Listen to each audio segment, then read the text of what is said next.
Bueno, bienvenidos a los fieles que nos siguen hasta cercano fin de año. Esperemos que en la última fin de año se reconecten todos de nuevo, porque queremos hacer nuevas propuestas para el año que viene. Entonces, hoy yo tenía pensado alguna cosa con la doctora Botaro, pero que bueno, como se fue corriendo la actividad no pudo ser, así que lo vamos a dejar pendiente, pero no olvidado. Y les pido disculpas por eso. Pero bueno, quiero empezar diciéndoles que la próxima, va a ser la última del año, y que queremos hacer como una invitación a que traigan propuestas, ¿sí? Propuestas para el 2021. Ya estuve leyendo el horóscopo y más o menos tengo una idea de lo que nos va a pasar, pero bueno, estuve ahí como tirando algunas líneas de algunos proyectos para el 2021 con el segundo, acompañando el segundo año de la red, que me parece que tenemos que consolidarnos con un segundo ciclo de talleres, con reuniones por Zoom de trabajo y alguna línea de investigación.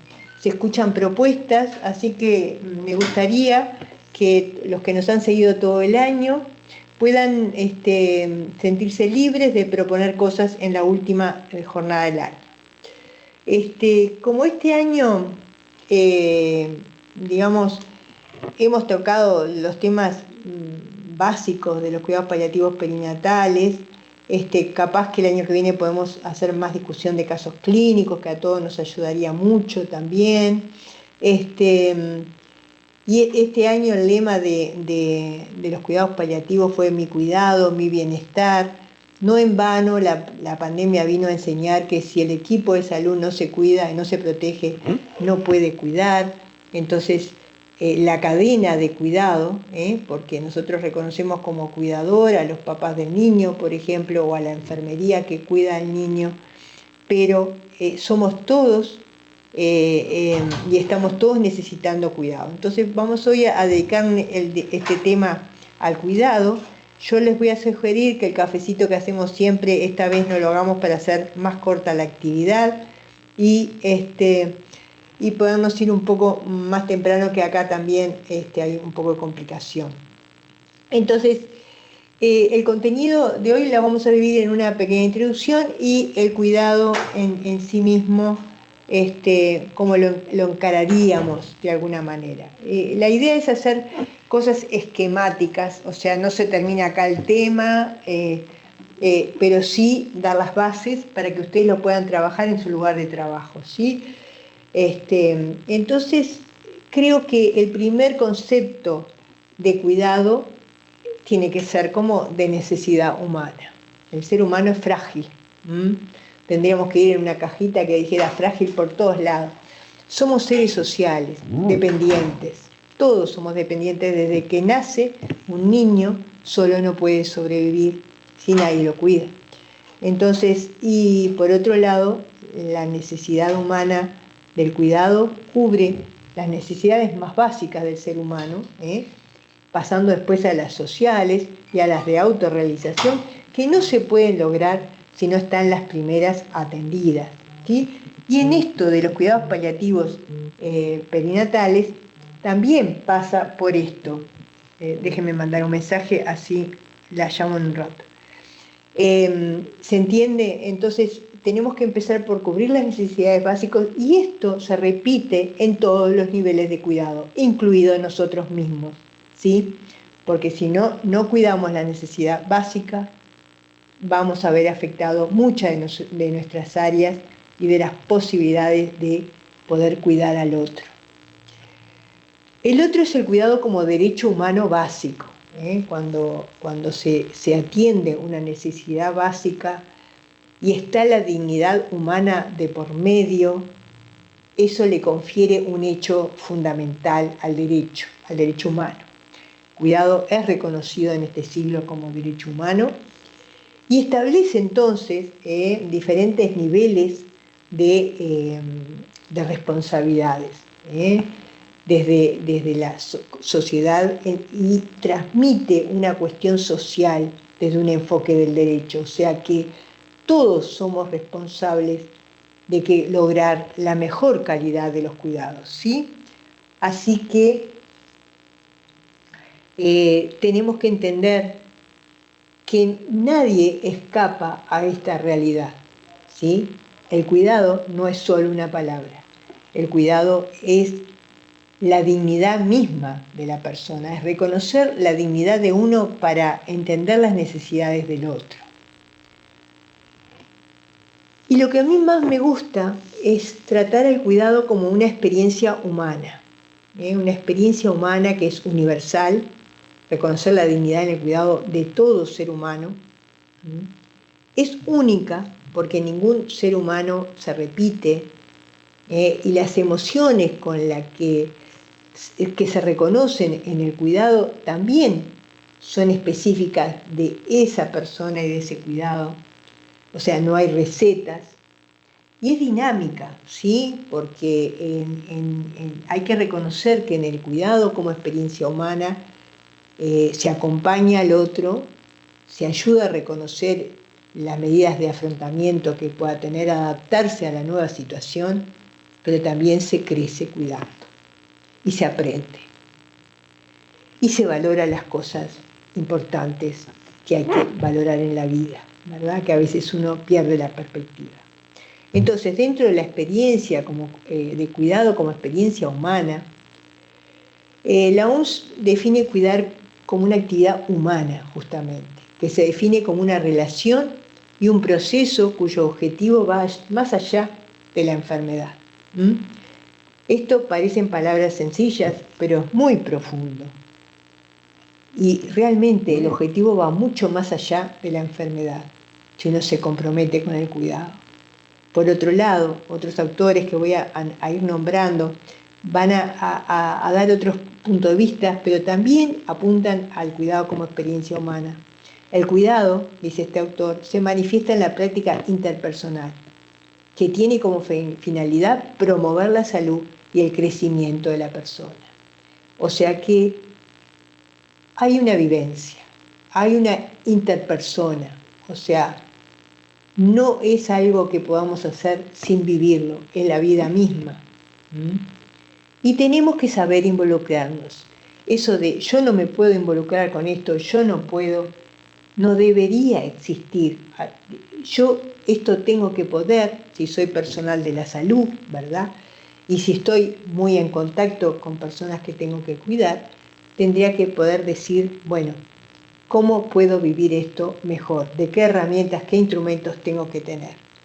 Entonces, siguiendo con el cuidado como experiencia humana, hay otro autor, Baggio, que dice: el cuidado se ha definido como el conjunto de categorías que involucran la comunidad verbal y no verbal, la comunicación, verbal y no verbal, la minimización del dolor físico, la empatía para atender el todo y el envolvimiento, que se refiere a la aproximación entre el cuidador y el ser cuidado como finalidad terapéutica. Ven lo integral de lo que es el cuidado. No se puede atender solo el dolor físico. Se necesita empatía, se necesita integrar todas las necesidades de esa persona cuidada y a su vez reconocer que nos estamos aproximando desde lo que nos pasa a nosotros también con esa situación. Y entonces tenemos que prepararnos, anticiparnos. Ninguna situación va a ser igual y en todas vamos a tener que aprender algo, pero sí podemos tener las bases que nos permitan acercarnos adecuadamente a ese cuidado. También cuidar envuelve y comparte la experiencia humana a través de una relación transpersonal y de respeto. Se construye el significado a través de factores, implicaciones, contribuciones, aplicaciones, creencias y actitudes que realiza con la persona. O sea, el cuidado involucra los valores y creencias de todas las personas y el respeto de todos esos valores y creencias es esencial para realmente cuidar a la persona. Entonces, otro autor hace un metaanálisis y refiere el cuidado se desarrolla bajo un conocimiento que se dirige a la persona, que involucra emociones, las cuales conllevan un pensamiento de un hacer para el otro, en el que mantienen las creencias de un futuro con mayores esperanzas. Qué importante es esto, ¿no? porque muchas veces queremos aniquilar la esperanza y nos parece que cuidar bien es que la persona entienda que no tiene chances de curarse. Y muchas veces la conducta terapéutica del cuidado está en no aniquilar la esperanza, ¿sí? En mantener la creencia de un futuro de estar mejor. No quiere decir que no se entienda la realidad. A veces adecuar las expectativas puede ser muy bueno, ¿sí? Pero nunca aniquilar las esperanzas. Maturana habla de escuchar se encuentra determinado por los propios valores y preferencias, en los que el lenguaje se convierte en una manera de convivir, en un devenir de coordinación y coordinaciones conductuales con la persona, donde se van construyendo realidades que son compartidas. Obviamente nos comprometemos, obviamente ponemos de nuestra parte, obviamente convivimos con la persona cuidada o la familia cuidada para nosotros. Entonces, y no hay que tener miedo a esto de convivir y compartir, ¿sí? Entonces, ¿qué herramientas se necesitan para cuidar? ¿Qué condicionantes? Estos dos autores haciendo una mezcla, a mí me gustó aunar los dos autores. Entonces, por un lado uno dice, se necesita conciencia, conocimiento de que alguien necesita cuidado, obviamente hay que reconocer la necesidad del otro de ser cuidado, intención de actuar y acciones basadas en el conocimiento, o sea, hay que tener una capacitación para lo mismo, y poder dar un cambio positivo como resultado del cuidado. No quiere decir que lo vayamos a curar, no quiere decir que saquemos el sufrimiento, pero tiene que haber un cambio positivo de esa relación. Y el otro autor agrega, se requiere un compromiso moral y la voluntad para el cuidado, como si fuera poco. Entonces, ahora entrando un poco de lleno en lo que sería el cuidado, vamos a dividirlo un poco en ¿qué cuidamos? ¿A quién cuidamos? ¿Al paciente? ¿A los cuidadores? ¿A los equipos? ¿Y qué redes nos cuidan? Entonces, con el paciente, en los cuidados paliativos perinatales, tenemos una gran inmensidad de escenarios que empiezan desde el embarazo, cuando se recibe una noticia, que pasan por el bebé inútero, cuando le pasan patologías, hay que hacer tratamientos in útero o estudios, ¿verdad? Esos prenatales que dan millones de escenarios, y los neonatales, cuando definitivamente el bebé nace, requiere un ingreso y tenemos que cuidar de esa familia. Entonces el binomio que va a ser nuestro objetivo, o sea, lo que está en el núcleo, y su familia, los que la mamá nos presente como su pareja, su familia, a la que ella nos presente quiénes son, no siempre son consanguíneos, no siempre son vínculos de sangre, sino que son las personas que lo ayudan a diario a convivir, a resolver problemas, a seguir adelante en la vida con los tropiezos que haya. Entonces, son los que necesita ahora esa misma familia y los tenemos que cuidar sin juzgar y aceptar hoy en día la gran diversidad de familias que nos toca vivir, ¿sí? Eso es muy importante, que nos saquemos de la cabeza que hay una estructura de familia, ¿no? ¿Qué familia necesita este binomio para ser cuidado correctamente? Entonces, en la parte prenatal tenemos que atender los problemas físicos, que se refieren a la embarazada y a su bebé, qué diagnósticos, qué pronósticos, qué instrumentos tenemos para tratar al bebé en el útero, ¿sí? Cuánta información hay que brindar y de forma correcta, y atender las necesidades. No podemos dejar de lado las necesidades y dentro de ellas las emocionales y espirituales. Va a haber familias que adjudiquen a todo esto un significado muy espiritual, sea religioso o no. Hay otras familias que se angustien mucho, que estén pasando por un momento especial familiar y esto cae en determinado momento. Entonces, todas esas necesidades vamos a tener que irlas viendo. Entonces, dentro de los problemas físicos que podemos tener una patología materna, dependiente o independiente del embarazo, que haga que la mamá en sí esté con una enfermedad amenazante para la vida, o por lo menos crítica o grave, y que ella misma tenga que pasar a un CTI. Y después tenemos la patología fetal que nos amenaza la vida, ¿verdad? Ya sea intrauterina o extrauterina, y cualquier otra patología del feto que más bien pertenezca a la cronicidad y no algo inminente, nos amenace la vida inminente. O sea, por más que sea más adelante, en la edad del bebé, tenemos que tenerla en cuenta ya ahora, ¿sí?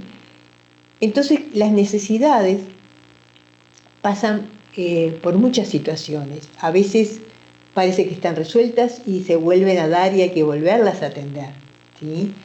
Entonces tenemos que saber sobre duelo, sobre aceptación de este bebé que nació y que no es el de 9 meses y que estaba todo bien, que estábamos esperando. Entonces tenemos que ser papás de este bebé y tenemos que conocer a este bebé, ¿sí? En eso tenemos que prestar especial atención, ¿sí? No es fácil. Al principio el shock es muy importante, hay que aceptar, pero también esperar el momento o la frase que ellos te brindan la respuesta a lo que ellos están esperando para solucionar y aceptar esta situación, ¿sí? Viene de ellos mismos. Hay que tratar de observar y de buscar la oportunidad de hacérselos ver. Después la imagen, el vínculo en el embarazo, la mamá, el papá, los hermanitos, se van formando como una idea de bebé que viene. Y muchas veces el bebé que nace no tiene que ver con su ideal, ya sea porque no corresponde por malformaciones, por ejemplo. Incluso hay mamás que dicen que imaginaban algo mucho peor, ¿no? Y que lo ven lindo y se enamoran rápidamente de su hijo. Nos ha pasado muchísimo esto. Entonces se rompe un vínculo que venía en el embarazo y que tenemos que reorganizar, ¿verdad? El apego tiene que lograrse en el medio de todo ese duelo y esa imagen que se desorganiza, ¿verdad? Que está bueno desorganizar para reorganizar. O sea, no todo lo que se desorganiza es malo. A veces necesitamos desaprender para aprender, desorganizar para organizar. Entonces, a veces dentro de ciertos límites hay que permitirlo, ¿sí? A veces, bueno, cómo dialogaban con ese bebé en la panza, qué nombre le ponen, qué significado tiene el nombre que le ponen, ¿verdad? Porque ya se va creando ese ideal de bebé, ese proyecto de bebé fuera de la panza. Muchas veces cuando es muy al principio del embarazo, es como un desgarro de la mamá, porque no hubo tiempo de formar, pero esto cada vez ocurre más temprano, porque los adelantos en los diagnósticos hacen ver al bebé mucho antes, ¿sí? Y tener idea de bebé mucho antes. Entonces, ¿cómo lo cuida? ¿Cómo decide mientras está en la panza? ¿Se cuida el embarazo? ¿Se controla? ¿Lo hace con amor? ¿Lo hace con rabia? ¿Decide hacerse tal o cual cosa en base a qué razones? Todo eso importa porque es el vínculo que está teniendo con su hijo. ¿Y qué redes de apoyo tiene? Es fundamental que acá identifiquemos: esta embarazada está sola, esta embarazada tiene apoyo familiar, quiénes son los familiares que sí apoyan, cuáles son los amigos que sí apoyan, son instituciones que están apoyando, pero ya desde acá tenemos que estar cuidando esa necesidad. Muchas veces ocurre la noticia inesperada, porque impacta, o sea, muchos le dicen mala noticia, Pero muchas veces en el embarazo vienen a hacerse una ecografía de rutina y se encuentran con una noticia inesperada ante todo.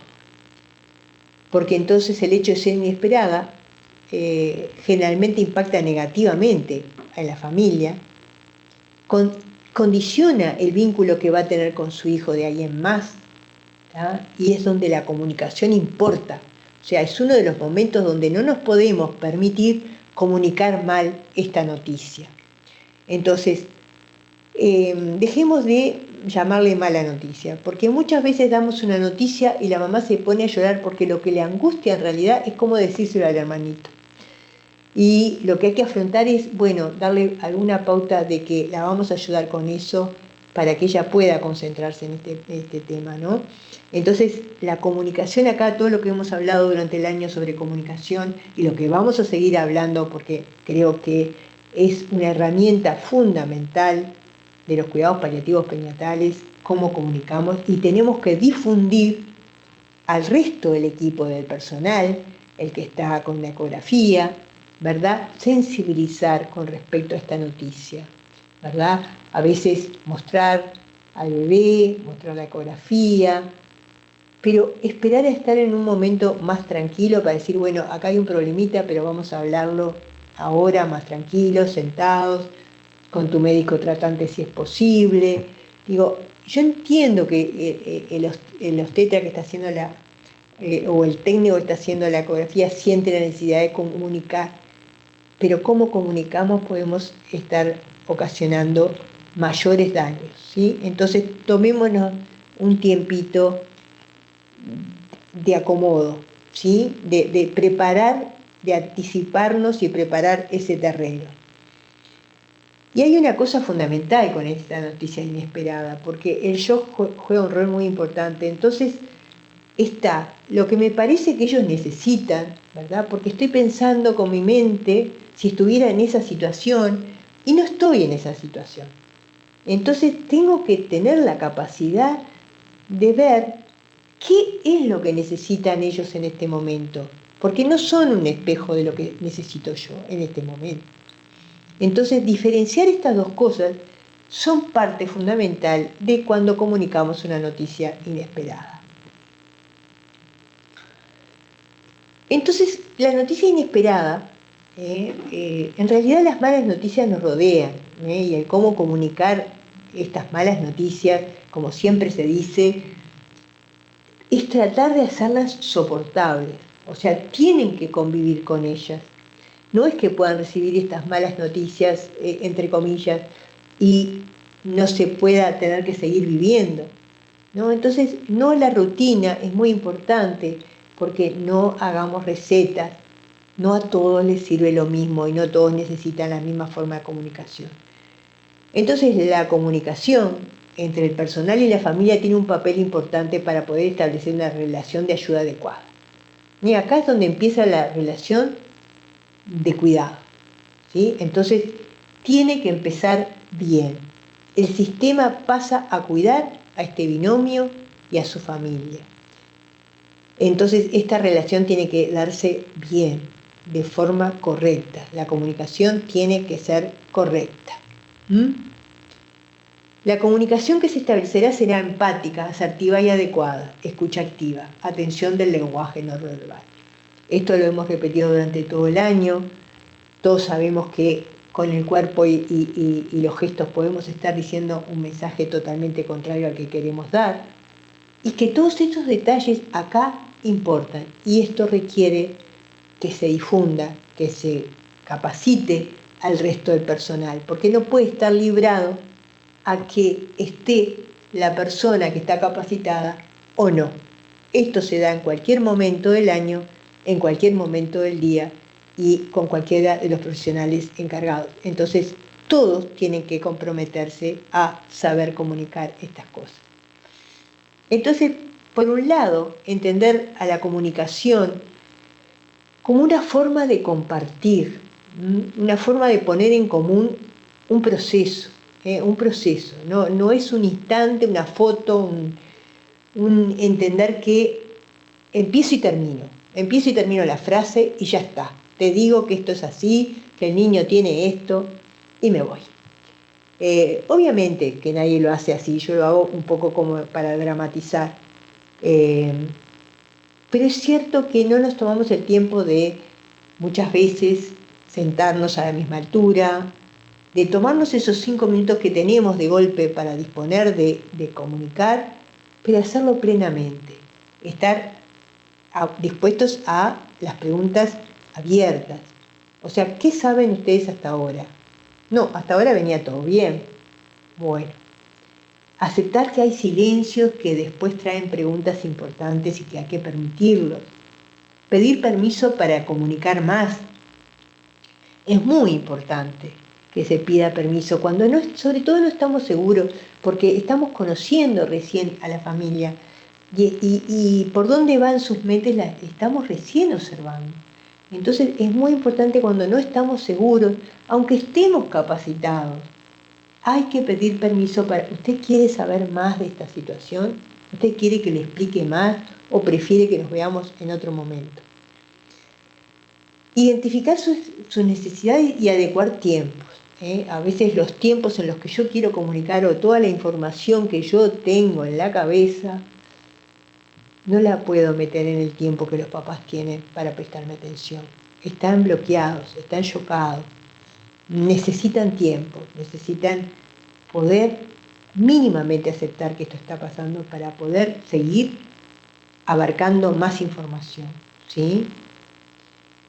Compartir es el objeto principal del tratamiento en la comunicación, ¿sí? Compartir, identificar límite de respuesta única en cada bebé, o sea, a veces hay situaciones donde no podemos tener un pronóstico claro, ¿sí? Entonces, ese pronóstico va a depender de cómo cada bebé responda a los tratamientos que sí tenemos todo lo que podemos darle, todo lo que puede necesitar, pero el tratamiento tiene esas partes, el dar y ver cómo responde cada uno, ¿sí? Entonces, hacer entender esto desde el vamos puede hacer la diferencia para más adelante, ¿sí? Y también compartir lo que no está indicado, ¿sí? En la medida que permitan, porque esto puede ser, todo esto que está acá puede llevar 2 o 3 entrevistas, y en algún momento hay que compartir lo que no vamos a hacer porque no está indicado. No es que los padres nos tengan que autorizar a hacer lo que no está indicado y dejarle a ellos la responsabilidad o la sensación de que le están haciendo daño a su hijo. Entonces tenemos que asumir responsabilidades. Entonces cuando nace el bebé, cambia el escenario, ¿verdad? Y también tenemos problemas y necesidades. Pero acá con un niño que de golpe está solo en este escenario, la madre no se animó a venir o todavía no está en condiciones de venir, la familia tampoco sabe lo que tiene que hacer. Una de las medidas que nosotros hacemos es tratar, cuando sabemos que va a nacer un bebito que va a ingresar, es de mostrarle la unidad, de explicarle que hay muchos aparatos, pero que todos son para ayuda de su bebé, que hay mucho funcionario, mucho personal que va a cuidar de su bebé, y ahí conoce a algunos de los que están, y que en todo momento va a poder preguntar algo que le inquiete, algo que suene y no entienda. Si podemos hacerlo antes de ese día que nace, es mucho mejor, ¿sí? Porque muchas veces la mamá demora horas en poder venir y que ya ellos establezcan un ritmo de quién va a ir a ver al bebé mientras la mamá no puede, etc. Eso alivia bastante el estrés del momento del nacimiento. Entonces, con respecto a los problemas, que pueden ser muchos, ¿verdad? Va a depender de la patología materna también. Hay patologías maternas que inciden en el bebé, que de golpe generan un síndrome hipóxico isquémico que requiere internarse y tratamiento con todo lo que ello implica, a su vez del tratamiento de su madre. La patología neonatal, que también amenaza la vida. Antes teníamos al feto que tenía la vida amenazada intraútero o fuera del útero, y acá tenemos al bebé que nació pero con una condición que también amenaza la vida. No quiere decir que no pueda vivir un tiempo fuera del útero. Nos ha pasado de niños con acráneo que han vivido días, o trisomías 3 o 18 que pensábamos que fallecían a breve nacer y fallecieron en el resto del mes o del año. Entonces creo que uno tiene que estar abierto a los problemas que presenta ese niño mientras vive, ¿no? Y también las otras enfermedades que se van a desarrollar o manifestar más adelante. Entonces, acá tenemos necesidades también. ¿Cuáles son las necesidades que tenemos? Tenemos necesidad de seguridad y protección, ¿tá? Es muy desconcertante, es como estar en un desierto solo, tener una noticia de esta, de un niño que después de estar en la panza ingresa, y ese bebé que tiene un nombre, que tiene una madre, que tiene una familia, pasa a estar solo, ¿no? Entonces, tanto el bebé como la familia necesita protección. Y amortiguar las necesidades, los estímulos ambientales de ese bebé. O sea, se trata de recrear en lo posible aquel ambiente intrauterino con los ruidos amortiguados, tratando de responder adecuadamente a los mensajes que emite este bebé. Ayudarle a establecer ritmos, estimulación táctil, visual, auditiva y emocional adecuada. Es muy importante esto, por eso es muy importante la presencia de los padres, ¿sí? Para atender estas necesidades del bebé. El contacto físico, piel a piel siempre que sea posible, por ejemplo, y los cuidados predecibles, ¿verdad? No se recomienda ir rápidamente a tocar al recién nacido, sino, bueno, irse acercando, insinuándose y como que lo vamos a tocar, ¿sí? Entonces, son todas necesidades que el recién nacido tiene y que tenemos que atender.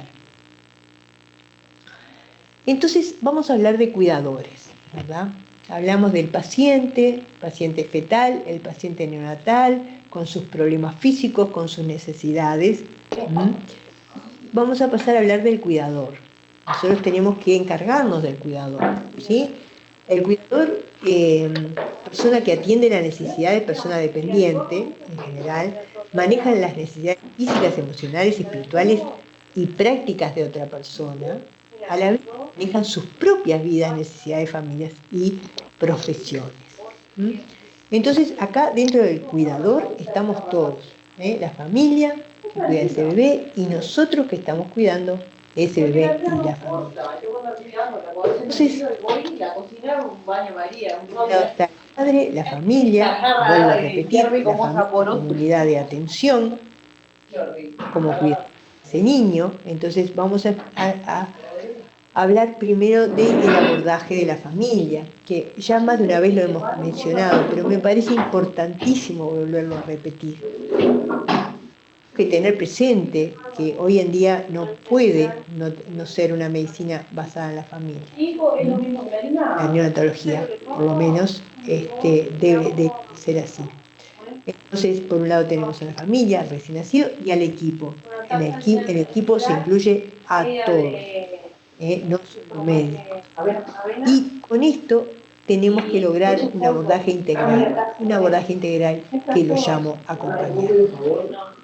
Es muy importante acompañar. El acompañar tiene el sentido de ir al lado. No estoy ni arriba ni abajo, estoy al lado. Entonces, escucha, siente con el corazón, o sea, cómo, con los oídos, con los ojos, cómo atiende, cómo escucha. Este símbolo significa escucha, y es muy bonito, ¿sí? Porque es todo lo que se precisa para acompañar. Primero, aceptar sin juzgar, quieren estar y traen consigo una forma de convivir que tiene que adaptarse a nuestro sistema. Entonces no veamos todo como culpa o podamos juzgar a la familia en sí, que viene y no se adopta a esta situación o a estos requisitos de la institución, ¿sí? Démosle tiempo, ayudémosle desde que entenderlos como son. aporta el vínculo, bebé, familia y entorno, ¿verdad? Ante sus necesidades, escucha activa, empática, observe. Es muy importante la observación. Si uno aprende a observar antes de abrir la boca, va a rescatar mucha información que después le va a ser muy útil en el manejo, en el diálogo con esa familia. Aliviar la mente es posible y hay que mostrarles el camino. Esto es una tarea nuestra también. Cuando están tan abrumados, Yo me decís la receta, por el juego de llenar de ideas sin dar respuestas y a veces hay que frenar ese aluvión de ideas que solo angustia más a la pareja o a la mamá o a la familia y tratar de mostrarles un camino donde puedan respirar, donde es posible leer algo que le guste, salir a caminar, tomar unos mates con su pareja en el parque, no sé. Pero nosotros también tenemos que ayudarlos a aliviar esa mente para que puedan cuidar de su hijo. A ver si ahora sí. Bien. Entonces tenemos que apoyar ese vínculo. Proporcionar un cuidado que ayude a los padres a adaptarse a la unidad y fomentar su capacidad de ser padres y madres de un recién nacido en condiciones de alto riesgo biológico muchas veces, ¿verdad? Ayudar a que la familia reconozca las necesidades de este bebé, diferente del que esperaba. O sea, hay un mensaje muy importante que dar acá, el acompañarlo, como recién Adriana hacía en la unidad, acompañar al papá, abrirle la puerta, que se anime a tocar a su bebé, que le parece tan frágil que no se anima a tocarlo, bueno, habilitar, a veces con habilitar o dar el ejemplo si no se animan a hacerlo, pero evitar que el tiempo que no estén con su hijo sea el mínimo tiempo indispensable. Entonces, atención a los primeros contactos, como lo decía. O sea, prestar atención a los vínculos que los padres pueden establecer. Por ejemplo, a veces las mamás que dicen, no entro porque lloro y le voy a transmitir al bebé energía mala, por decirlo de alguna manera. Bueno, hay que intentar, o mamás que se sienten mala madre, porque no, me siento mala madre, no lo puedo ver así, no lo puedo agarrar. Entonces transformar eso en, no, tú sos la mamá de este bebé que estás conociendo, tenés que darte tiempo para conocerlo, ¿sí? Entonces transformar eso en habilitar ese aprendizaje que ellos necesitan es muy, muy importante. Integrarlo al entorno, o sea, nosotros vamos progresivamente explicando qué es todo lo que está ahí, si ponemos ante el nacimiento, como dijimos, si no ahora, ¿no? La primera vez que viene, explicarles cómo funciona el sector, a quién tiene que acercarse si necesita algo, qué son las alarmas de los monitores, ¿sí? Mínimamente explicarle para que no se asuste, porque suenan, y que las enfermeras de lejos están observando y se van a acercar, que no se asuste, que a veces las enfermeras no se acercan porque saben de lejos lo que está pasando, eso es bueno saberlo porque si no lo toman como una falta de compromiso con su bebé. Siempre que sea posible permitirles el contacto, como les decía, y es muy importante, una cosa que le decía recién a la NERS, es que pasen juntos estos papás. Unos papás que reciben a un bebé sin diagnóstico previo, que todo es nuevo, y se encuentran de buenas a primeras en CTI, hay que dejarles que entren juntos. Separarlos es como verlos en una mayor tristeza, cuando juntos se tienen el uno al otro y pueden darse cierto ánimo, por decirlo de alguna manera, o sea, pueden hacer esta situación tolerable, que es nuestra misión. Nuestra misión no es sacar el sufrimiento, porque el sufrimiento es la crisis que tiene que hacer la persona para superar esto, pero nosotros, como profesionales, tenemos que poder ayudarlos a hacer esto tolerable, porque tiene que convivir con su bebé, ¿sí? Entonces, identificar la crisis familiar, que sí la hay, pero en esa crisis identifiquemos a cada uno. Identifiquemos a la mamá, cómo la está llevando, qué problemas tiene, es un adolescente, está en su etapa de rebeldía de adolescencia, su familia le cae mal, o al contrario, se apoya mucho en su familia, con quién se apoya para tomar decisiones, porque cada integrante, abuelos, tíos, los que se nos vayan acercando, van a tener diferentes consecuencias de esta crisis familiar, donde se desorganizó la familia, diferentes interpretaciones. No es lo mismo un adolescente de 17 años que está viviendo por esta situación que una abuela de 50 y pico de años que ya ha recorrido y ha vivido otros duelos también. Y también diferentes respuestas. Es muy importante verlo de esta manera, porque a veces la respuesta que da alguien del familiar no es la apropiada para el otro. Y ahí empiezan algunos malos entendidos que hay que como atajar a tiempo, como le digo yo, ¿no? Observarlos y esperar el momento oportuno para hacerlos ver, ¿sí? Son personas diferentes, pueden reaccionar de formas diferentes y ambos merecen respeto de la forma de responder, ¿sí? Porque, como decíamos, a mí me gustó mucho este cuadrito de que el equipo todos los días tendría que pasar por las 4 habitaciones, ¿no? de la familia o de la persona, ¿no? La física, la mental, la emocional y la espiritual, ¿no? Es como que si no pasamos por las 4, fallamos como equipo, ¿no? Entonces, capaz que a alguien muy religioso le está haciendo mucho ruido lo espiritual en este momento, otros están con emociones que no pueden controlar. Las emociones hay que saber que es una forma instintiva de reaccionar, pero después viene el pienso sobre esas emociones, entonces viene el sentimiento. De ahí viene lo que yo puedo responder distinto a esa emoción, ¿sí? La emoción la tengo que tomar como lo que es, como instintiva, como un instinto de supervivencia. Entonces, en este apoyo al vínculo, el personal tiene que ser un facilitador. Es un derecho del recién nacido recibir cuidados de los padres durante la internación, ¿sí? Entonces, el personal no tiene más que ser facilitador. No puede considerarse que lo sabe todo y que lo va a hacer todo porque así va a ser mejor cuidado su hijo. Al contrario.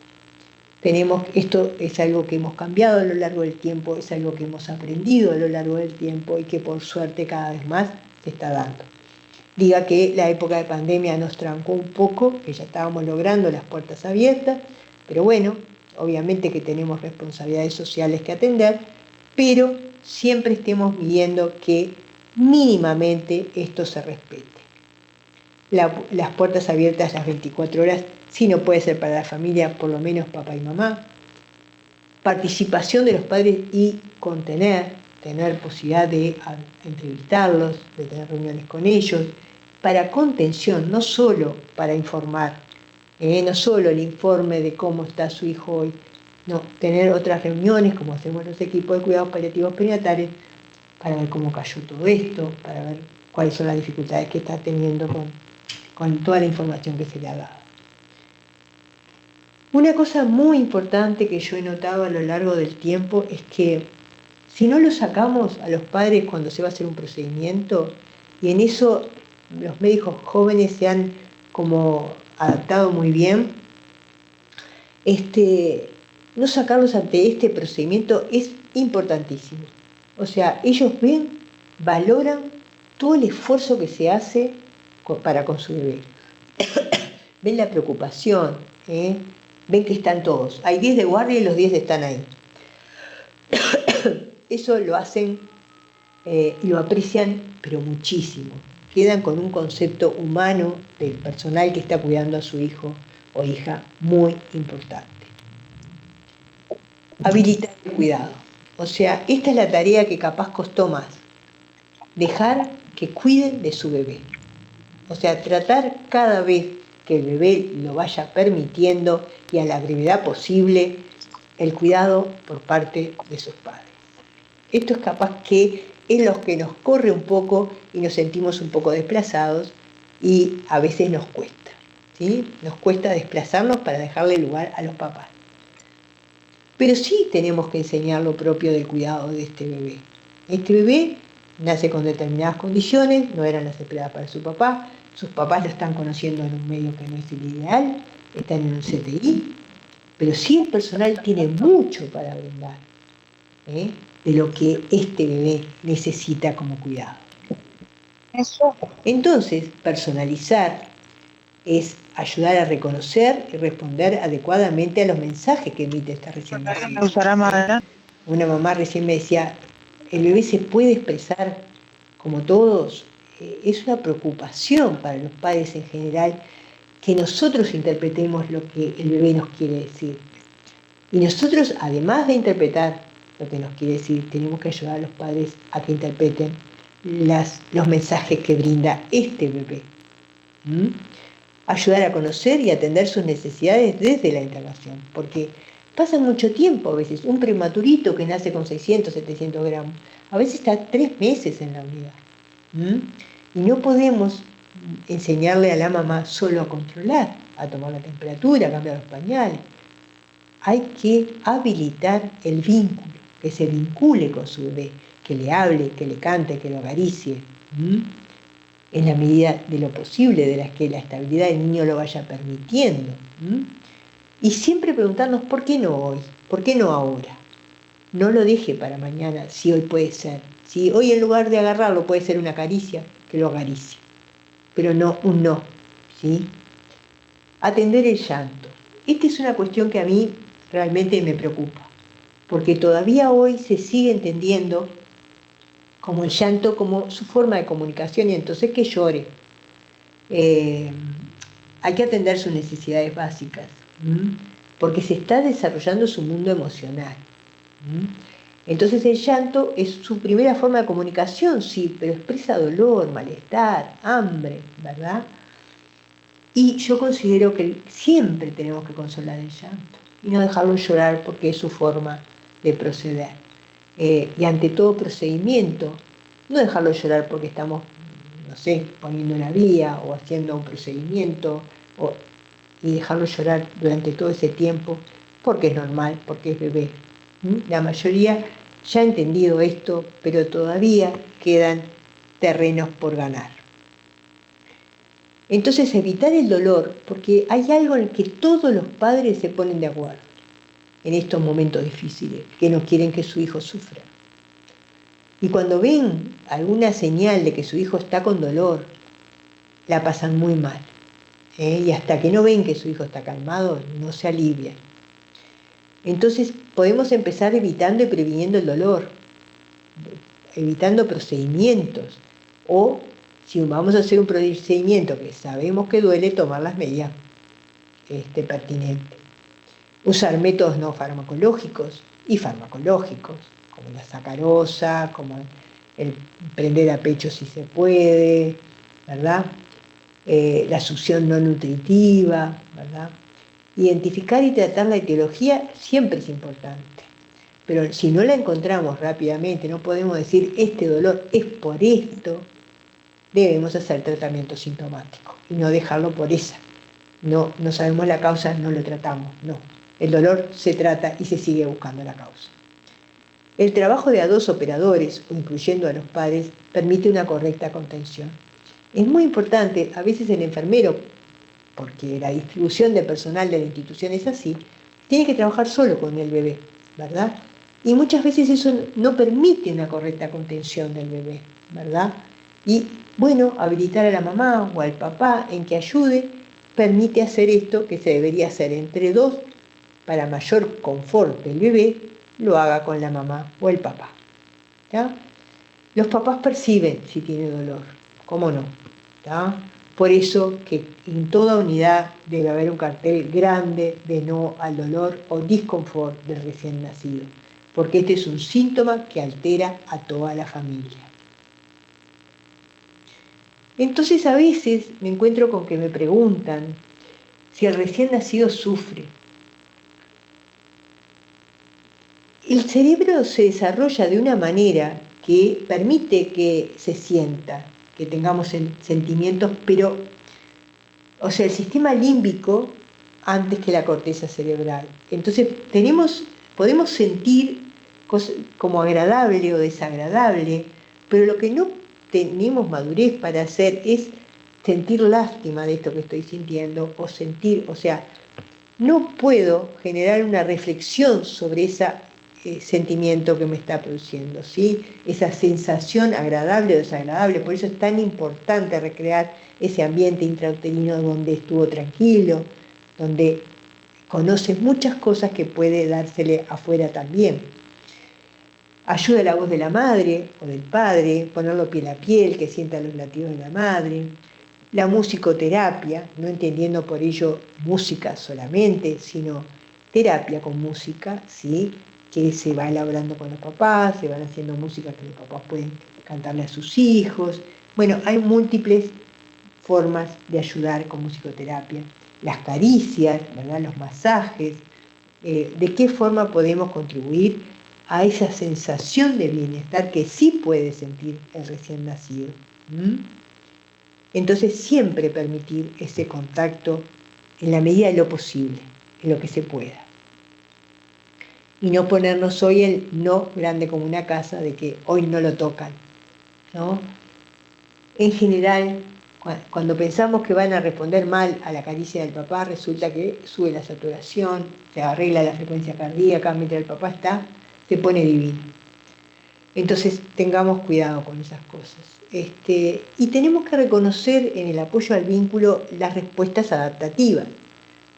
Ese duelo inicial, el shock prolongado, la negación en aceptar el diagnóstico, que muchas veces nos preocupa y nos angustia como equipo, y no lo podemos tomar como parte natural de esta aceptación de lo que está pasando, ¿sí? Que cuando lo vemos como algo natural, no nos angustia tanto y podemos atender mejor las necesidades del otro.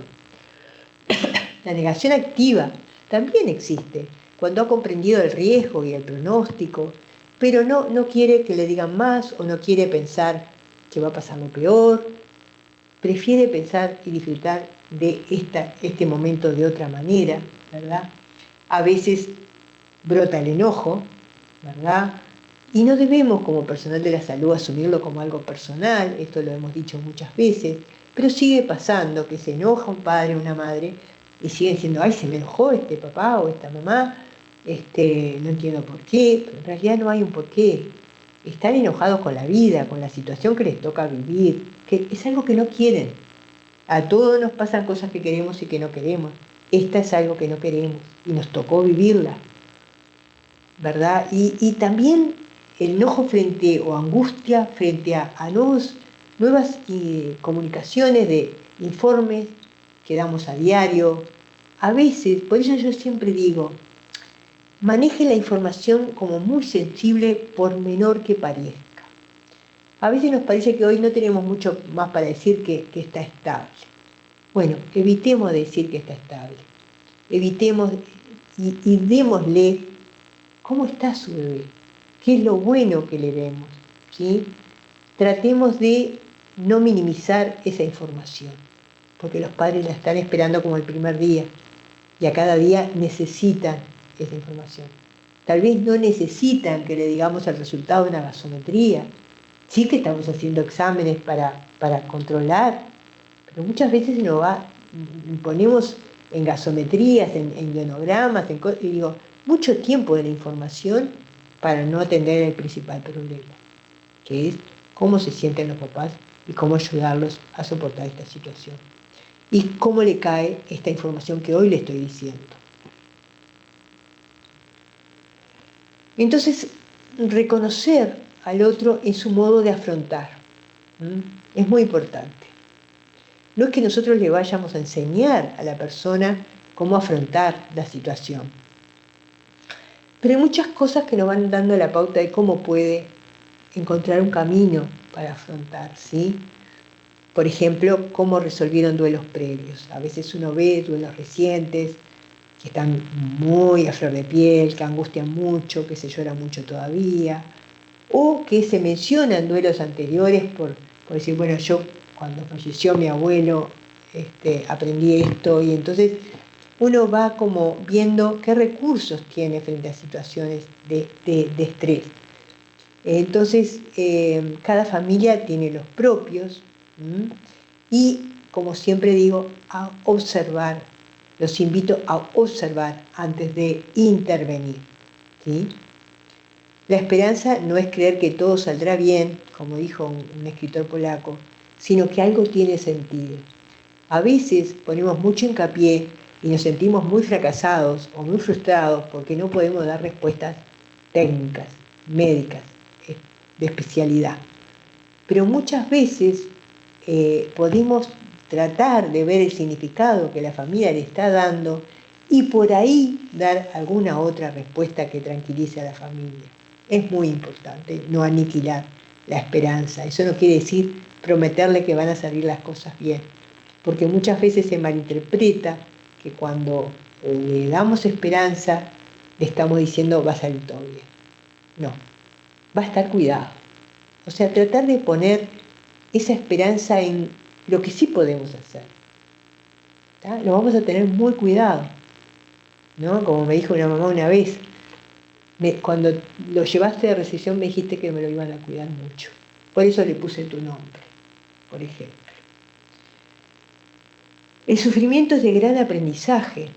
Las crisis se producen porque los recursos de afrontamiento que traen no alcanzan. O sea, yo viví duelo con una mascota, con abuelos, pero nada se asemeja a la enfermedad de un hijo. Entonces, son situaciones que me ponen frente a la necesidad de aprender nuevos recursos. Por eso se produce la crisis, porque yo siento que no puedo con esto, porque no traigo las herramientas desplegadas para sacar y arreglar. Entonces, esa observación nuestra tiene que ayudar en ese camino. Por otro lado, la disfunción familiar, que es previa, debemos intentar canalizarla hacia lo positivo a través del significado que ellos le dan, ¿sí? Hay familias que vienen con disfunciones previas y tenemos que intentar canalizarlas. Obviamente que hay familias que van a reaccionar de forma patológica y que vamos a necesitar mucha ayuda de especialistas para ayudarlos, ¿sí? Es raro que en general la familia no se deje ver por dónde ayudar, ¿sí? Pero hay familias que sí vienen con vínculos muy patológicos que podemos necesitar de mucha ayuda profesional en ese sentido. Y planificar juntos es como participar de la familia, los padres o quienes ellos consideren importante en la toma de decisiones, planificar anticipadamente los cuidados, bueno, ¿cuándo vamos a hacer esto, aquello? ¿Cuándo vamos a cambiar la cánula? ¿Qué te parece mañana? ¿Estás toda la mañana? ¿Podés estar cuando esté el otorrino? Bueno, todas esas cosas que tenemos que planificar junto con la familia para darle seguridad, para que hagan las cosas supervisados, y establecer esa red de apoyo que incluso estando internado se necesita. O sea, ¿quién más te va a ayudar a cuidarlo en casa? ¿Se necesita alguien más que venga a capacitarse en el cuidado de esta cánula? A su vez, ¿quién del personal te sentís más cómodo para trabajar, para hacerle las cosas a tus hijos? Hay personas que de golpe no le transmiten a esa persona tranquilidad suficiente, ¿sí? Porque considera que lo tiene que hacer todo, es excelente, profesional, pero no le da ese espacio que necesita la otra persona, totalmente insegura, totalmente llena de emociones, que pueda hacerlo. Entonces, el rol del cuidado en los equipos. Hay mucho más para hablar de cada uno de los temas, y ojalá que en próximos actividades podamos ahondar. Pero quiero por lo menos tocar algunos aspectos de cada cuidador. El equipo, digamos, también son cuidadores. También están atendiendo personas con dependencia, como son los recién nacidos, por ejemplo. y su familia, que nos necesitan para salir adelante. Entonces la asistencia profesional también cumple función de cuidado, pero necesita también cuidarse, ¿sí? Es muy importante saber cómo cuidarse. Un cuidador cuida de sí mismo, es una responsabilidad. Si alguien quiere cuidar, debe saber cuidarse de sí mismo. Entonces debe capacitarse para cuidar, o sea, estar seguro de lo que se hace al otro es una forma de cuidarse, de sentirse seguro, de sentirse tranquilo, no estresarse por lo que se hace, ¿verdad? Eso no quiere decir que tengamos que ser rutinarios y hacer siempre lo mismo y no participar a los padres, todo lo contrario. Reflexionar sobre la experiencia de proveer cuidado. ¿Qué me pasa hoy con este niño que estoy cuidando? Hoy me agotó. Hoy estos padres estaban tan angustiados que me agoté. Mañana no estoy con fuerzas para volver a enfrentar la situación. Habilitar. ¿Qué pasa? ¿Y qué significado le estoy dando yo a todo esto que pasa? Porque seguramente también tiene que ver con lo que me está pasando en mi vida particular. No es lo mismo que me caiga una situación de estrés en el trabajo, cuando yo estoy tranquila, con todas mis cosas ordenadas y no tengo mayores problemas, a cuando tengo todo caótico, persona internada, persona que tuvo un accidente, hijos que cuidar. Bueno, digo, seguramente va a ser una experiencia y como tal hay que tomarlo y como tal hay que reflexionar. A veces la capacidad de delegar tareas en otro es clave. A veces cuando nos pasa esto, tomar un poco de distancia no es malo. No es malo decir, bueno, yo hoy preferiría que fuera otra persona. Y tal vez, si me cuadra ver a la mamá y conversar con ella desde otro lugar, lo haría, pero no cuidando a su bebé y estando ahí, ¿sí? Entonces cuidarse a sí mismo, no ignorar sus propias necesidades físicas, psicosociales y espirituales. ¿Por qué? Porque el físico me avisa si yo estoy mal. Entonces no dejemos pasar esa advertencia, me duele el cuello, me duele la espalda. ¿Qué tengo que hacer para aliviarme? ¿Solo tomar un comprimido? Tal vez relajarme, hacer alguna meditación para aflojar lo espiritual o lo emocional. Compartir momentos lindos con mi familia, hacer cosas que me gusten, puede ser parte del cuidado de mí mismo. Pedir ayuda, a veces el pedir ayuda no está nada mal, pero en el ámbito suele verse como una debilidad. Habilitar pausas para descansar, es muy importante. Tratar de decir, bueno, hoy me voy a tomar una hora para hacer, no sé, leer un libro, irme al gimnasio, hacer cosas que me agraden, que me hagan sentir bien. Usar los métodos de meditación. Hay algunos como la respiración que las tenemos siempre a mano y parece tan difícil de usar la respiración, concentrarse en la respiración. A veces cuando uno viene una emoción que no nos gusta mucho y no sabemos qué hacer con ella, porque si vamos a reaccionar con ella, reaccionamos mal, es respirar por la nariz, largar el aire por la boca 3 o 4 veces, permite a nuestra mente tomar otro rumbo. Entonces, capacitarse en qué? Un cuidado básico que todo personal debe tener para poder cuidar del otro, ¿sí? Entonces, debe capacitarse en los cuidados básicos de los problemas y necesidades de quien está cuidando, ¿tá? Y de sí mismo. Cuidado por complejidades. Ya cuando entramos en las especialidades empezamos a ver necesidades propias de cada especialidad y hay que incorporar ese nivel de complejidad del cuidado. Ya cuando tiene cánula, ostomías, tenemos que empezar a incorporar esos cuidados, ¿sí?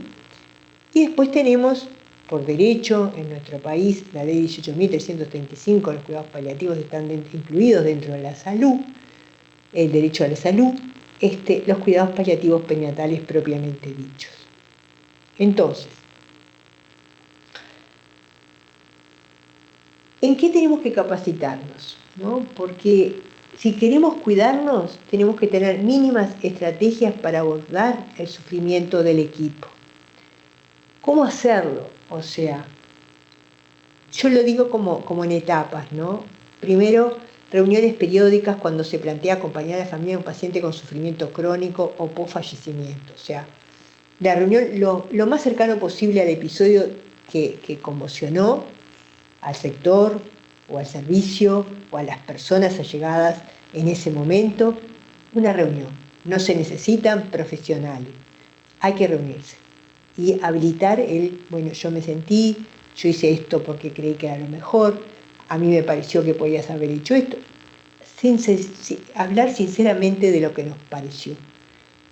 El equipo es un recurso vital que debemos cuidar y crear espacio para hablar de lo que sentimos y cómo lo interpretamos. Esto es algo que la mayoría de las instituciones no reconocen, ¿tá? Y es necesario. Rotar el personal para que no sea una asistencia rutinaria, y sobre todo con los pacientes que están mucho tiempo en la unidad. Valorar la disposición o sea, yo quiero estar con este bebé hoy, mañana, pero capaz que pasado no, me agoté, siento que es una carga emocional muy importante, necesito aflojar, y está bien, porque lo que no tenemos que transformar esto es en una rutina. Porque ya lo conozco, ya voy y hago todo fácilmente. No se trata de eso, se trata de poder observar cada día al bebé y a la familia. Y habilitar el no puedo. Entonces, perdón, me fui para arriba. Entonces, la reunión, tras una situación de distrés del equipo, me gusta más que llamarlo sufrimiento, porque no siempre es un sufrimiento, pero sí es un distrés del equipo. Por ejemplo, el fallecimiento, muchas veces lo vivimos como fracaso, y alguna de las personas sí puede estar con un sufrimiento importante, porque se vinculó de alguna manera por su crisis vital, su etapa vital se comprometió de alguna manera diferente. Entonces, la reunión a la brevedad con equipo presente para habilitar emociones es muy importante.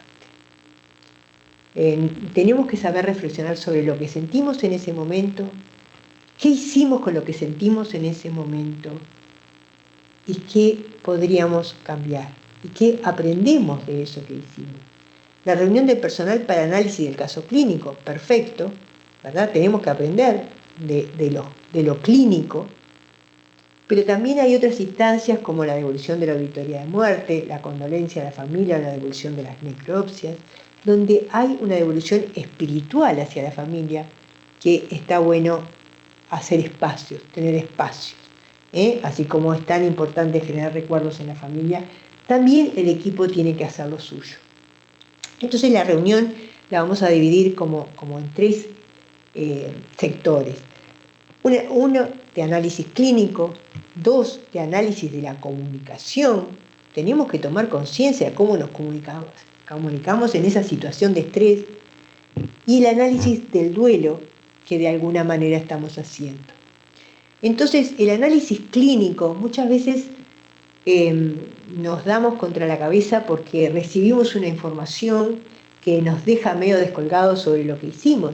Pero yo me pregunto, con la información que teníamos hasta ese momento, que teníamos que actuar, ¿hicimos lo correcto? Porque nadie nos puede pedir que hagamos lo que no, con la información que no tenemos. Sí tenemos que saber actuar con la información que tenemos, ¿sí?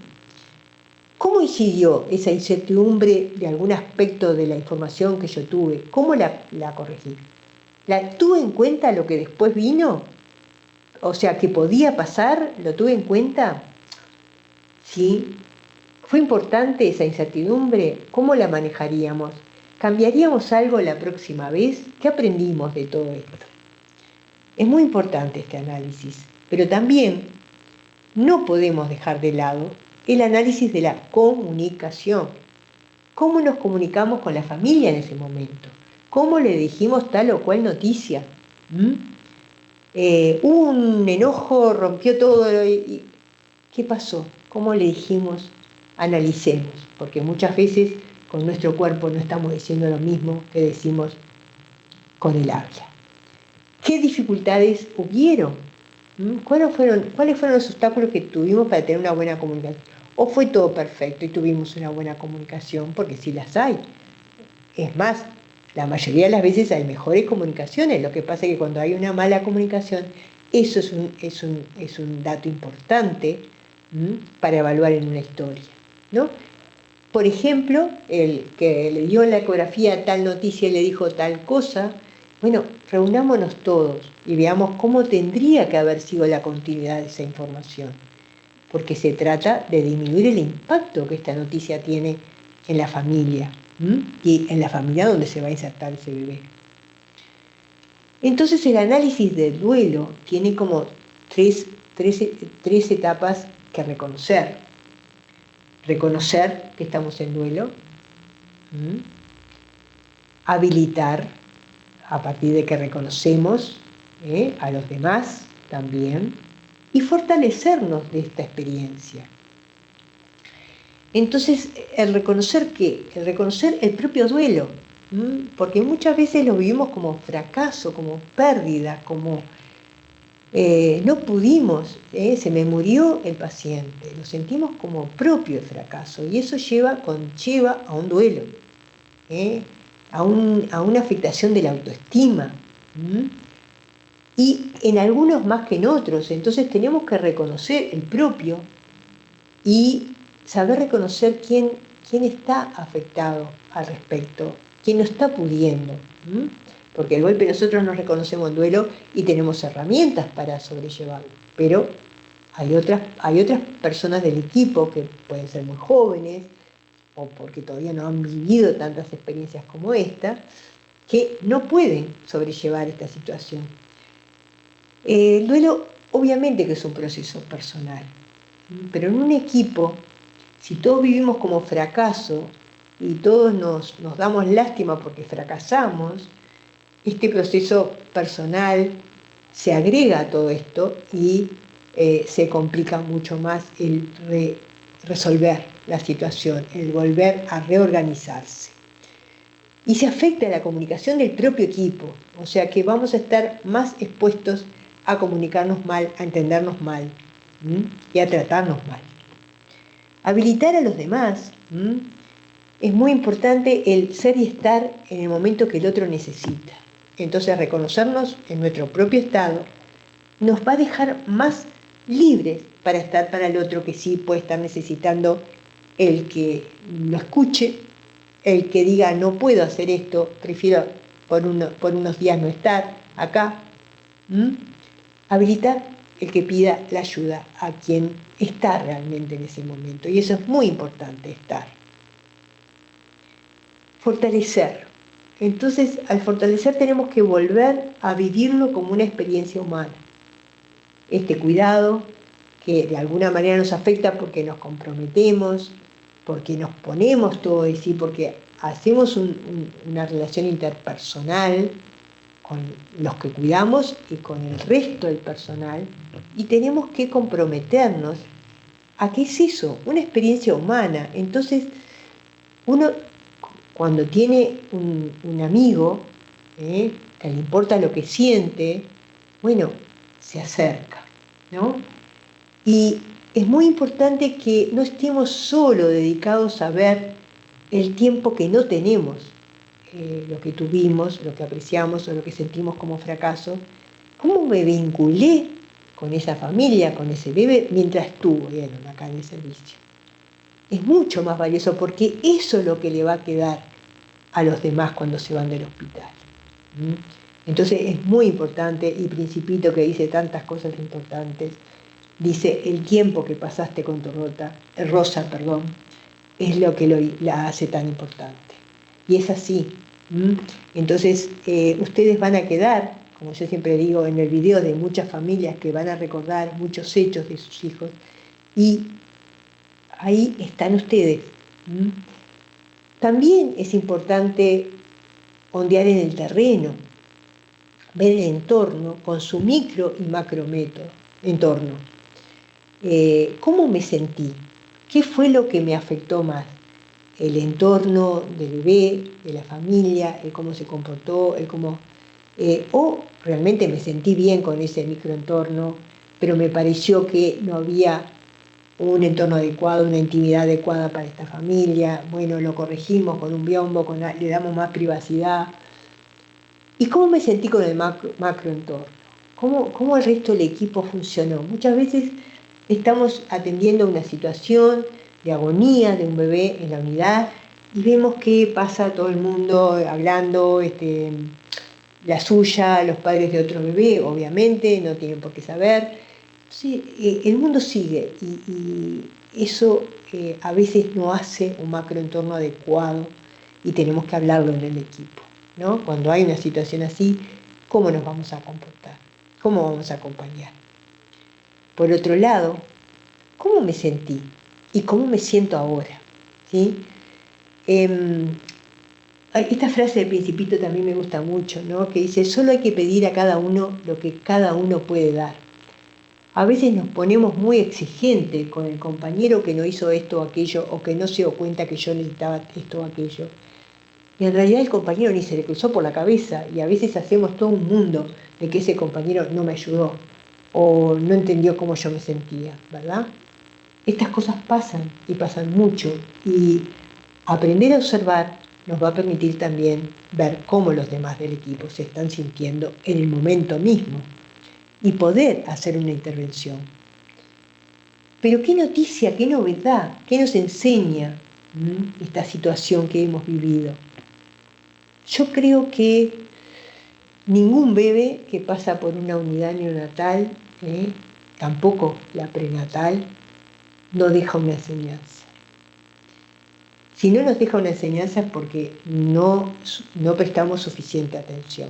Pero yo diría que si incorporamos cada uno en nuestra institución estas reuniones de análisis clínico, de análisis de la comunicación y análisis del duelo, porque capaz que ese niño que tanto cuidamos se nos fue y lo estamos viviendo con un duelo. A veces niños que van en adopción y están 7 meses, antes pasaba que, ahora por suerte tenemos a las voluntarias canguro que nos dan una mano con eso, pero a veces la enfermería se apegaba muchísimo con un niño y después se iba y vivía en su propio duelo. Entonces, pero ¿qué enseñanza nos puede dejar esta experiencia? Siempre vuelvo al cuidado como la experiencia humana. Y entonces, ¿qué significado le damos como personas que somos a esto que ha pasado? En nuestro valor, creencia, en nuestra religión, si se quiere también. ¿Qué significado le damos a todo esto, no? Con el respeto de que a todos tenemos que considerar el valor, las creencias de cada uno. Entonces, como equipo, ¿le podemos dar un significado a todo esto que pasó? ¿Verdad?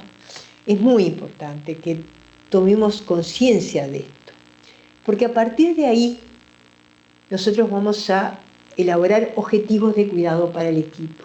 ¿Qué podemos hacer para que este equipo se cuide de este análisis que hicimos? ¿Qué podemos concluir? ¿Qué podemos decir? Bueno, podemos del análisis clínico decir, bueno, aprendimos que situaciones similares es mejor esta técnica que esta otra, por ejemplo, o es mejor analgesiar con esto que con otro medicamento. Bueno, podemos proponer muchas cosas. Del análisis de la comunicación, ¿qué podemos identificar soluciones para aquellos obstáculos que hemos tenido? Bueno, la próxima vez que tenemos una mamá discapacitada con sordomudez, o sea que no se puede hacer entender, porque a veces hay mamás que dibujan, hablan, escriben, de alguna manera se hacen entender, vamos a traer un traductor, ¿no? Porque esto no puede volver a pasar, no puede pasar que nos desbordemos porque no nos podemos comunicar con una mamá, por ejemplo, ¿no? Y del análisis del duelo, ¿no? ¿Qué vamos a hacer? Vamos a identificar a aquellos que necesitan mayor apoyo emocional del grupo, y el grupo tiene que estar atento a que esa persona se sienta bien y se esté recuperando, ¿sí? Y ver qué necesita esa persona, no solo desde lo que yo pienso que necesita. ¿Tá? ¿Quién puede necesitar? Bueno, salir un rato del sector, estar con otros tipos de niños o de familias. También elaborar rituales de despedida. En un servicio se puede hacer un minuto de silencio, se puede hacer una vez al mes hablar de los pacientes que fallecieron, mínimamente, desde el punto de vista emocional, hacer una actividad que diga, bueno, permitirse esos rituales. También hacer reuniones de diversión fuera del sector, fuera de la institución incluso, ¿sí? Arteterapia, hacer alguna instancia de que permita desarrollar, dibujar, pintar, explorar ese tipo de cosas ayuda mucho, etc. Hay muchas cosas de ese tipo.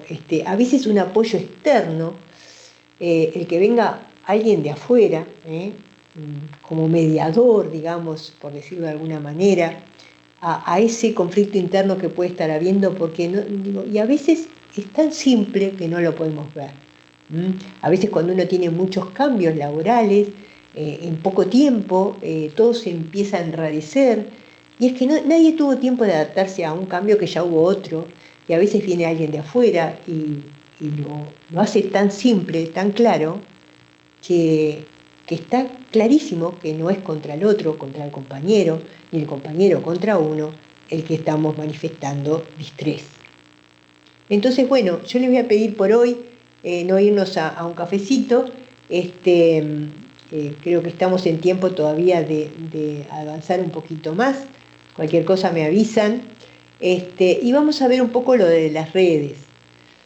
¿Qué redes podemos establecer para esta familia que se va del hospital? ¿No? O sea, empezamos por apoyar a los familiares estando internados, o a los cuidadores de este niño, ¿sí? Empezamos por establecer equipos e instituciones que tienen que estar alrededor de este niño. Muchas veces compartimos niños con BPS, bueno, cómo se va a desarrollar eso, ¿verdad? Y también redes estatales, redes de apoyo, grupos de padres, ¿verdad? Todo esto tiene que elaborarse desde el ingreso. ¿Por qué establecer redes? Y porque esto impacta en la calidad de vida y en la reinserción de esta familia en la sociedad, ¿sí? Cuando se van del hospital uno siente que de parte de uno hay como una falta en que no poder acompañar. Entonces lo que tiene que hacer es establecer durante los 3 meses de internación buenas redes de contención para cuando se van. Entonces uno está tranquilo, porque sabe que hay una abuela que va a responder, porque sabe que la hermana, que la amiga, que la pareja están fortalecidos. Entonces esto es importante. Por supuesto que hay que tener un buen control de síntomas y rehabilitación, de asegurar la rehabilitación de ese niño, ¿verdad? Continuar con un apoyo integral de la familia, a veces telefónico. El teléfono que nosotros lo damos y disponemos de él para lo que necesiten es muy importante. En casa vienen dudas, porque en casa, a pesar de que estuvieron un tiempo con su bebé internado antes de irse, surgen muchas dudas, y no hay dudas tontas. Todas las dudas tienen que aclararse, y a la brevedad posible. Planificar juntos con respeto el alta, los cuidados, los controles que va a tener, y reorganizar los roles. No es posible que el cuidado de un niño muy dependiente recaiga solo en una persona, ¿sí? Porque eso es la claudicación asegurada de la familia para después. Tenemos que rodear esa primera red familiar de gente que pueda cuidar de este bebé y ayudar a cuidar, ¿tá? Y después nos vamos a las redes sociales y todo lo demás. Si tenemos tiempo, vamos a leer brevemente para que ustedes hagan de cuenta que están en su lugar de trabajo y puedan elaborar como redes que precisaría este niño. Por ejemplo, Manuel es un nombre ficticio, obviamente no corresponde a ningún niño real en este momento. 3 meses de edad, varón, primogénito, portador de síndrome de Down con cardiopatía congénita intervenida a la semana de vida. Madre, Carolina, 17 años, sana, estudiante, pareja separada durante la internación por violencia, con orden de restricción. Familia del interior del país, ha logrado un buen cuidado de su hijo, desea volver con su familia al egreso. El padre de Carolina falleció hace un año en un accidente automovilístico y la abuela es jubilada, ama de casa y quiere ayudar en el cuidado de su nieto, pero no puede seguir pagando el alquiler y debe mudarse con su única hermana, que tiene 6 hijos, y no ve con agrado que se mude con su hija y nieto. Carolina no quiere alojarse en un hogar como lo planteó la trabajadora social y en seguimiento con equipo de salud mental sigue. Ahí me quedó mal la frase. Por episodios de ansiedad reiterados. Hoy habrá una reunión para establecer las redes de apoyo. ¿Cuáles propondría en su lugar?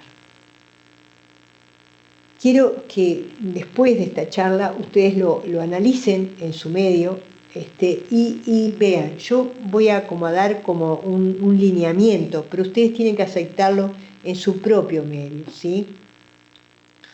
Entonces, establecer redes locales empieza por la red familiar siempre. Siempre tenemos que ver cuál es el que aporta más, cuál es el que ayuda a tomar decisiones, cuál es el más importante para la pareja, ¿sí? La red asistencial, ¿qué red asistencial va a necesitar este niño? ¿Sí? Que a veces no es solo de una institución. ¿Y qué red social, qué ayudas, qué le podemos ofrecer a esta familia? Entonces, evaluar la red intrafamiliar implica que hay una amenaza al ciclo evolutivo normal de la familia y de cada integrante. Entonces, no siempre el abuelo puede ser el más adecuado como red intrafamiliar. Por ejemplo, la pandemia hizo que abuelos no pudieran acudir a ayudar a sus hijos a cuidar a sus nietos. Entonces, a veces los que corresponderían no se puede y entonces hay que ver cómo reorganizar esa familia. Generar un nuevo problema familiar o sobrecarga. O sea, no tenemos que prevenir esto. Genera a veces el cuidado, ¿no? Se vive como un nuevo problema, ¿tá? Y sobrecarga a una persona, generalmente la mamá. Entonces, bueno, hay que hacerlo ver como un entorno colectivo, a responder de forma colectiva y que todos pueden hacer algo para aliviar a esa mamá, ¿sí? Aunque sea uno una pequeña cosa en la mañana, otro en la tarde, distribuir tareas, pero algo que pueda hacer. Bueno, ¿en qué puede ayudar? ¿Sí? Acercar a las personas. Porque los miembros de la familia se acercan o se alejan. Hay personas que sobreprotectoras, que quieren estar, que quieren hacer, que quieren cuidar, y hay personas que no pueden con esto, ver sufrir a esta familia, a esta pareja, ver a ese chico en esas condiciones, no logra, no puede, entonces se aleja también y eso estresa a la pareja porque siente como una desilusión, una traición de esos amigos que consideraba amigos que ahora no se aparecen a ayudar a cuidar, aunque sea a verlos a ellos, hacerles un té, por ejemplo, a la mamá mientras cuida. Exige cambio de roles y redistribución de tareas. Esto es lo que tenemos que ir trabajando durante la internación. No puede ser solo el día antes que se van a ir de alta. Esto se tiene que ir trabajando. Y por eso es importante permitir la entrada de otros familiares a la unidad. Cuando esa mamá va a necesitar de ese apoyo para cuidar a su hijo en su casa, tenemos que involucrarlos desde mucho antes, ¿sí? Aumenta la tensión del sistema, entonces el estrés, la desadaptación, obviamente si hay violencia se va a manifestar, si hay problemas, adicción conflictiva se va a manifestar. Todo lo desadaptativo está a la orden del día. Entonces cuanto mayor acompañamiento hagamos durante la internación, para que no se genere este estrés intolerable de alguna manera, sino que sea un estrés tolerable de alguna manera, vamos a estar ayudando a esto, ¿sí? El cuidador tiene un rol dentro de la familia y sobre él recaen todas las responsabilidades. Entonces es bueno que lo ayuden a compartir la toma de decisiones el resto de la familia, que para ella es importante. Entonces, hay factores de riesgo de la salud familiar que tenemos que, así como lamparones, individualizar. El alcoholismo, la adicción y drogas, la violencia, el desempleo, la inestabilidad emocional. de algunos de los integrantes, obviamente, o de muchos. Entonces, estos son como, los vemos y ya acá tenemos que empezar a trabajar esto desde la internación. ¿Quiénes son los más aptos para cuidar? ¿Quiénes son los más aptos para mantener a esta pareja estable? Pero también hay factores de protección para la salud familiar. Un empleo estable o profesión, ¿verdad?, de alguno de la pareja, sobre todo de alguien familiar que sí sostenga la situación. La recreación, posibilidad de recrearse, que tengan una vivienda segura, que tengan estudios superiores a veces les permite tomar, ser un factor de protección porque van a controlar, van a cumplir con los controles, y todo esto no es menor. Y una comunicación adecuada entre la familia es muy importante como factor de protección. Entonces, habíamos hablado en una de las charlas sobre evaluar la red familiar. Por ejemplo, el lagar familiar, ¿no?, está satisfecho con la ayuda que recibe su familia cuando tiene un problema, ¿no? Entonces, a veces nosotros acortamos un poco el camino y decimos, ¿con quién se apoya cuando tiene que tomar una decisión, un problema? No, yo con mi madre siempre, entonces cuando haya una reunión importante viene su mamá. Conversan en la casa de los problemas que suceden, o sea, se comparten. Cuando se toma una decisión lo hacen en conjunto. ¿Está satisfecho con el tiempo que su familia y usted pasan juntos? ¿Siente que su familia lo quiere?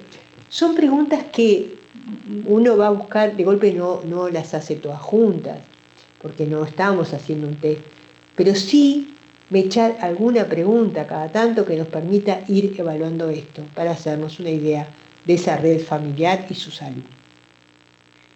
Entonces también tenemos que evaluar la funcionalidad. Hay familias que son disfuncionales, porque son sobreprotectoras, por ejemplo, porque son rígidas o muy autoritarias, incapaz de resolver conflictos, alteraciones en la comunicación importantes entre ellos, o inconsistencia en la cohesión, o sea, no se organizan, están desorganizados y no logran organizarse y tal vez necesiten ayuda profesional. Entonces, la red familiar, ¿por qué es importante evaluar la funcionalidad? Porque estas situaciones empiezan en el hospital, pero terminan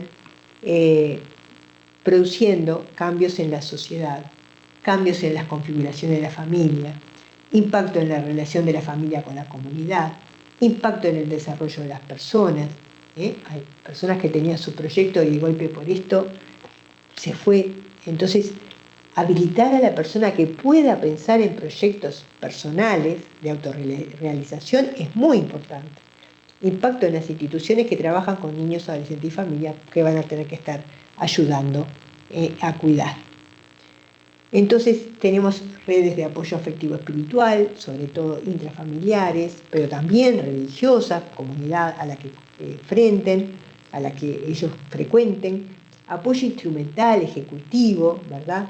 A dónde va a controlarse, quién lo traslada, cómo coordinar todo eso, apoyo económico, material, o sea, qué beneficios tiene, qué tarjeta tiene de tal o cual lado, qué asignación familiar cobra, lo cobra, no lo cobra, porque muchas veces desconocen los beneficios que sí tienen. Y después hay otras redes de forma cultural, social, sanitario, laboral, que uno puede ir al CAIF del hermanito, hablar con el psicólogo o pedirle a los padres que vayan a plantear la situación como está, para obtener otras redes que sí pueden incidir en el comportamiento de la familia. Y son otros ojos que ayudan a ver lo que pasa con la familia cuando se van del hospital. Entonces, por ejemplo, tendríamos que vincularlo con la política de seguimiento para el crecimiento y desarrollo. En este caso, que tiene un síndrome de Down, tiene un carnet especial y lo podemos vincular con la asociación Down de acuerdo al lugar donde esté. También podemos hacer un seguimiento cardiológico, va a tener que elegir un centro donde se operó, eligió un centro, y el Fondo Nacional de Recursos va a estar atrás de estas intervenciones y de esta cobertura, y también hay otras fundaciones que ayudan con algunos otros aspectos, sobre todo cuando están internados. Entonces, después está el BPS y tenemos que también saber cuándo tramitar. El bebé cuando tiene la cédula puede tramitar la pensión y de ahí obtener ayudas especiales. Y es muy importante llamar, interesarse y saber que, por ejemplo, la cédula cuando está internado se la pueden venir a hacer con un móvil. Y bueno, que vamos a compartir muchos pacientes a veces con CRINADESER, el Centro de Referencia Nacional en Defectos Congénitos y Enfermedades Raras, que tiene 3 unidades: la medicina embriofetal y perinatal, la pesquisa neonatal y la atención ambulatoria especializada, ¿tá? Que esto tenemos que saber compartir los pacientes, ¿tá? Ellos atienden fundamentalmente estos pacientes, periodontitis ampollar, errores innatos de metabolismo, mielomeningocele, malformaciones maxilofaciales, fibrosis quística, enfermedades raras. Bueno, y también hay un programa de asistentes personales que, bueno, hay que adaptarlo a cada situación, que es a través del MIDES, pero bueno, hay que ver lo que le corresponde a cada uno. Y también conocer las legislaciones vigentes, tanto de discapacidad, está la de protección integral de personas de discapacidad, y la de Convención sobre los Derechos de las Personas con Discapacidad, y también las de violencia, ¿tá? Hay ley de erradicación de violencia doméstica, está el Código Penal, y también están las leyes de ley de violencia de las mujeres basada en género, modificación a disposición del Código Civil y Penal, último del 2017. Y por último, para terminar un poco esta actividad, les quería invitar a hacer de golpe una pequeña tarea con el equipo que conviven todos los días, elegir algún libro que se recomienda para reflexionar sobre aspectos de la muerte, que no son necesariamente libros didácticos, sino que son libros de reflexión, y que tomen uno, por ejemplo, Morir duele, de este argentino que hace poco lo presentó acá, y que es muy lindo y que sirve para leer entre compañeros y hablar algún aspecto. Morir duele es una pregunta que le hace un paciente, ¿verdad? Entonces uno a partir de esa pregunta puede reflexionar cómo nos sentimos con respecto a eso, ¿sí? Entonces quiero invitarlos a que hagan por lo menos una reunión de estas eligiendo un libro, cualquiera de estos, y que lo compartan con sus compañeros, ¿sí? Que extraigan 2 o 3 preguntas de lo que leyeron y la compartan con los compañeros y que vean las respuestas. ¿Sí? En algunos lugares se hacen los cafés de la muerte, se llama, que es Hablemos de la Muerte, que se hace no solo con personal de salud, se hace con todos, integrando, yendo a un café y hablando de temas sobre la muerte que son muy, muy interesantes. Entonces, a veces también tenemos que perder el miedo o el tabú de hablar de estos temas entre nosotros y conocer opiniones que podemos tener, que nos puede ayudar también a entendernos mejor a la hora de estar trabajando juntos. Bueno, no sé si hay alguna pregunta o algún comentario. Creo que por hoy lo vamos a dejar acá. Pero los invito ya para la última del año, que es en diciembre, que vamos a tratar de no postergarla, por un tema de que, bueno, puedan estar todos realmente, ¿sí? Bueno, no sé si tienen alguna pregunta los compañeros que están conectados por ahí. Bueno, si no me la hacen llegar por mail o por WhatsApp, chiquilinas, no hay ninguna duda. Y bueno, y después si hacen alguna actividad de estas, por favor, me gustaría saber los comentarios, ¿tá? Bueno, entonces dejamos acá. Un beso a todos y los espero en diciembre, ¿ok?